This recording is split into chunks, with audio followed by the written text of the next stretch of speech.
Pampaliit ng tiyan workout. So, samahan nyo ako ngayon at magpapakita tayo ng mga workout na pwede nyong gawin para lumiit ang inyong mga belly. Okay, so let's go. Siyempre, tanggalin muna natin yan para makita nyo ang ating execution sa ating core. Siyempre, first workout natin ay, tawag dito ay, ano ba tawag dito?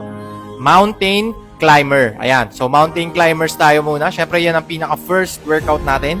1 minute to, guys. 1 minute. Okay? Pero kung hindi nyo kayang gawin ng 1 minute, pwedeng 30 seconds lang, pero make sure na proper form. Okay? Huwag kayong magmamadali.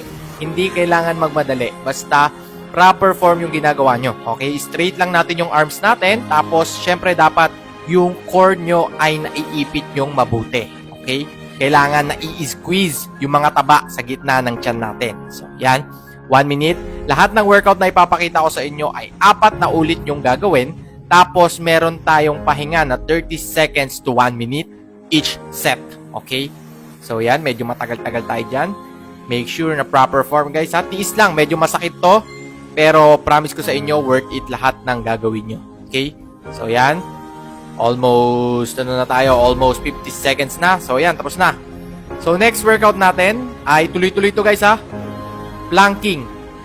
Okay, planking, make sure na straight yung inyong katawan. Ayan. Kung medyo nagbe-bend yan ng pakonti-konti, it's okay. Basta ibabalik nyo pa rin sa proper form. Kasi hindi natin may iwasang mangawit eh. Kasi nakangawit talaga to. 1 minute din to, guys, ha. 1 minute din. Pero kung 30 seconds lang kaya mo, babae ka, first time mong gawin tong workout na to, syempre okay lang yan. Basta make sure na 4 na beses nyong gagawin to. Okay, ayan, tiis lang. Okay, tiis. Pag medyo bumababa, itataas mo ulit. Then, yon. Okay? So, pahinga 5 seconds, kunin natin yung hangin, then, ano tayo dyan? Ganito. Okay. So, yan.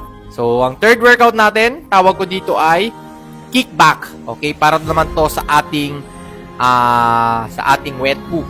Okay? Sa ating wet poo. Tapos, meron din tama to sa ating lab handles. Okay? 10 to 15 repetitions yan, 4 na ulit yung gagawin. Okay? So, yan. Kita nyo, sobrang solid yan. 10 rin yan. 10 to 15, guys, ha? Kung kaya nyong gawin 20, okay lang din. Siyempre, walang problema dyan. And next natin, okay? Ready, then, yan. Ang tinatawag kong knee to elbow. Knee to elbow crunches. Standing yan, guys, ha? Kita nyo yung chan ko dito. Naiipit talaga yung mga fats, belly fats. Ayan, no? And may tama rin to sa ating mga lab handles sa may gilid ng ating chan. Okay?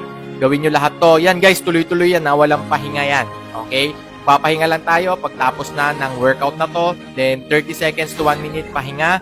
Then, tuloy tayo sa second workout. Second